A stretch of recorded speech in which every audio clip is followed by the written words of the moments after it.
Inilah potret perwakilan para korban paguyuban Siok Cinta Damai datang kembali ke PN Surabaya, untuk menghadiri putusan perkara nomor 34 Renvoy, di ruang sidang Chandra.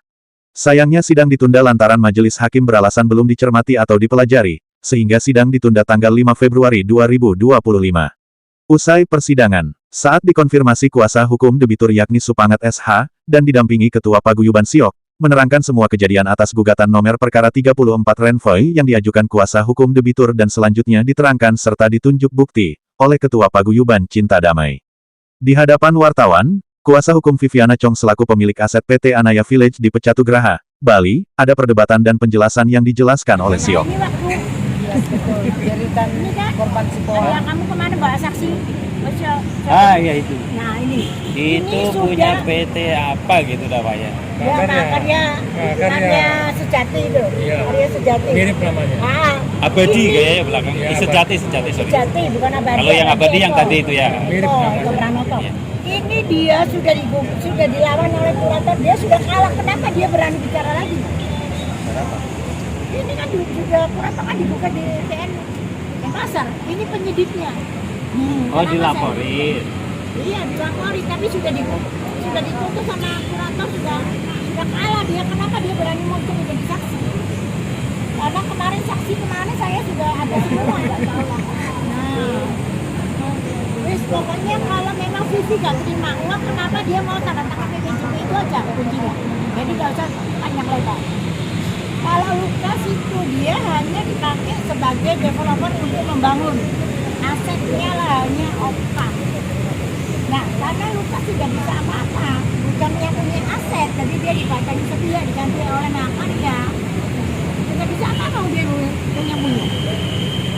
Nah, semua di tangannya ini. Nah, karena itu kan dia Lukas sudah bicara sama si Eko. Kamu harus selesaikan. Ini ada fotonya Lukas dengan Eko nih. Itu Lukas. Nih ya, ini Lukas, ini Eko. Masih muda berarti Lukas. Ya, saya minta dia datang 10M mau melanjutkan. Sehingga korban kena rayuannya dia, korban bayar ke dia. Ada buktinya, korban bayar ke Eko. Tapi tidak ada bangunan. Ya, mereka semua berani tidak bicara kalau uangnya nggak ada ke mereka. Ayo bicara dari mana kalau uang nggak ngatur mereka. Ini adminnya, tadi kan adminnya Oka sendiri bicara kalau uangnya kalau dari itu tidak bayar nanti perjanjiannya dibatalin. Perjanjian kerjasamanya antara Eko dengan Vivi akan dibatalin. Ada itu loh perjanjiannya ini. Jadi kan di Lono ini Puspa ini sama adminnya Lukas. Kenapa uangnya kamu serahkan ke Makarya? Sedangkan Iya, Bu ya, sama siapa? adminnya Oka. Iya, sama siapa, Bu ya? Sama adminnya Lukas. Semua berita semua dari adminnya Lukas sudah sampai ke sini, tapi mereka ngaku tidak ada berita apa-apa. Loh. Dia bohong supaya orang-orang percaya ini Eko Pranoto developer baru. Nah, ini ya, Saya tanya kan? karena ini kan bicara sama ini ya Mbak Tut, Ibu Ketut, adminnya Oh ya, yang tadi itu semua ya, Pak. Tanda terima jadi itu semua pembayaran. di sini. Nah, untuk bayar semua ada ketentuannya. Nah, laporan ini Puspa minta laporannya akan sudah jadi, sudah dikasihkan. Jadi antara Bu Puspa, adminnya Oka dan adminnya Lukas itu sudah kerjasama. Jadi berita sudah ada. Pengeluaran uang harus tanda tangan mereka berdua. Karena buktinya di sini sudah ada semua. Ini aja loh. Kalau dia tidak menerima uang, maukah dia tanda tangan PPJP? PPJB sama pembayaran itu bulan mana? Loh kan membayarkan awal memangnya. Kan semua kan kalau kamu beli rumah kan harus Bokivi. Bayar uang muka. Setelah 6 bulan perjanjiannya baru tanda tangan PPJP. Setelah 6 bulan baru. Kenapa? Iya, kamu kenapa aku tanya ke PPJP duluan aja nggak bisa lah. Ya, karena kan ini duluan mana Ya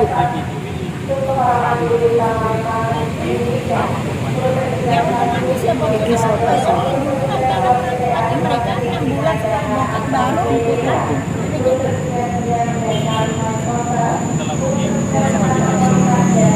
bongkar pembayaran keumumkan bulan baru melakukan ini.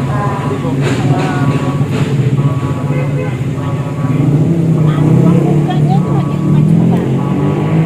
Setelah itu kita ada lagi ya seperti gugatannya ini kan gugatnya Lukas sampai ditahan itu kan gara-gara gugatannya Ekar sana. Di sini PPJB ini ketut memberi kuasa pada anaknya ya maka Faga untuk tanda tangan PPJB juga. Ada kan PPJB-nya orang-orang itu ada yang tanda tangan dari Oka, ada yang dari Yamaha. Ini ada buktinya.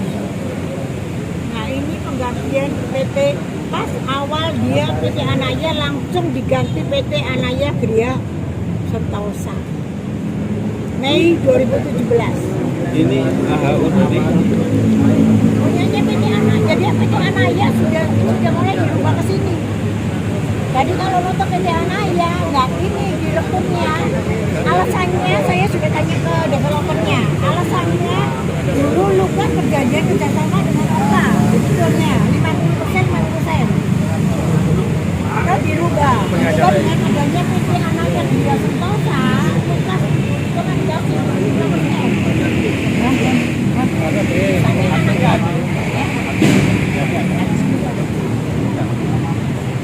Iya. Nah ini kemarin kamu kan bawa saksi ya? Ya bu saya datang, saya bawa dia, dia di drop. Ini ya,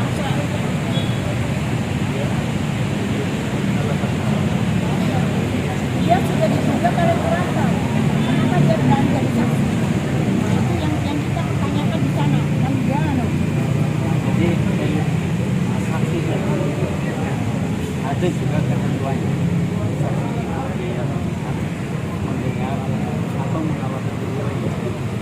Jadi setiap orang itu bisa jadi saksi yang sesuai dengan ketentuan hukum acaranya, melihat, mendengar, mengalami sendiri. Kapasitasnya saksi tadi itu juga berbeda. Nah sekarang gini, dia sudah digugat, yang gugat ngelaporin kurator, sudah dibantah oleh kurator, sudah dia kalah sudah dimenangkan kurator. Kenapa dia berani jadi saksi lagi? Nah ini yang menjadi tanda tanya saya. Pengadilan dewasa. Ini ke pengadilan laporan atau gugatan? Gugatan. Karena Ada putusannya. akhir di kurator. Putusan pengadilan. Kurator yang megang. Bukan laporan ya. Kalau laporan itu polisi soalnya. Karena apa? Gugatannya itu yang digugat oleh dibilang oleh kurator sudah pegang. Sudah bicara sama kita, dia datangkan saksi ahli. Jadi dia nggak bisa menunjukkan semua. Ini kan kami putusan ini supaya orang-orang nagih ke Lukas kan. Kenapa orang-orang harus nagih ke Lukas? Sedangkan Lukas tidak punya aset. Karena Lukas nggak punya, saya sudah katakan korbannya. Kan tidak ikut saya 67 orang. Kamu berdasarkan kwitansi ke Lukas. Kamu dapat apa? Kamu nggak dibayar oleh kurator. Karena kamu salah. Kamu tidak menggugat Oka yang punya aset, tapi menggugat developer yang ditunjuk. Karena bayarnya Jalan. Ya nggak bisa. Sekarang PPJB kita punya kekuatan dari notaris boleh dilacak. Jadi begini, saya kasih bocoran sedikit. Jadi kalau perjanjian yang seperti ini,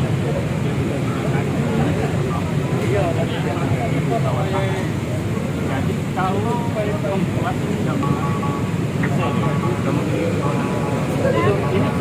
saya normatifnya aja saya bilang. Jadi biar inilah biar kita sama-sama. Jadi berbeda halnya dengan perjanjian yang dibuat bersama notaris. Itu namanya akte. Jadi berbeda. Perjanjian yang ilegal atau diregister di notaris sama perjanjian yang dibuat di notaris, kekuatan hukumnya beda.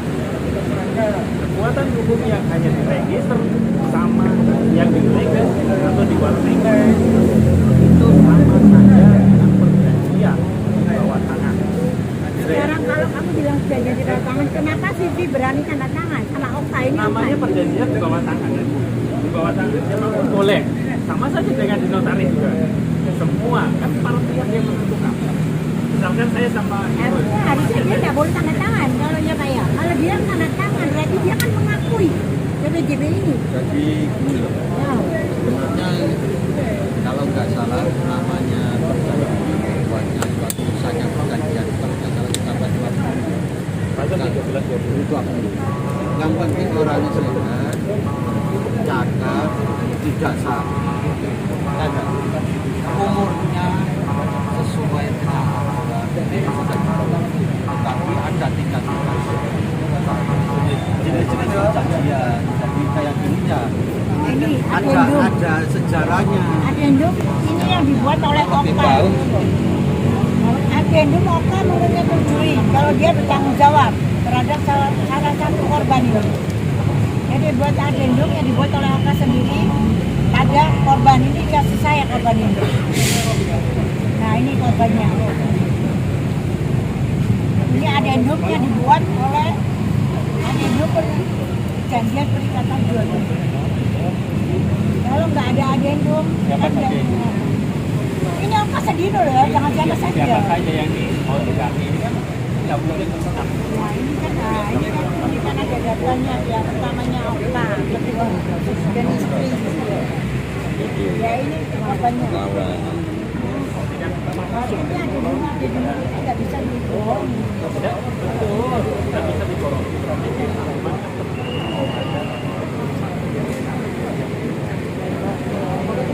bisa masuk. Sampai saya buatkan dulu. Itu urusannya.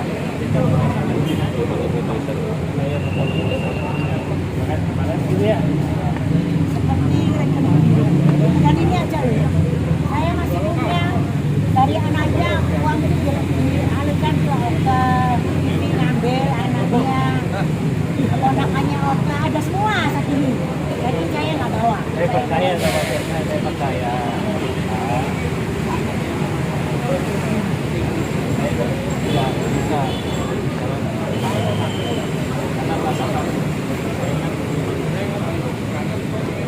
Karena kamu kamu hanya sebagai lawyer ketiga. iya, karena saya kan Jadi ya, dia sudah nggak dari ngerti awal. apa-apa. Jadi dia nggak ngerti Apa yang saya apa-apa. tahu itu kan. Karena pengganti lawyer itu 3 kali Pak.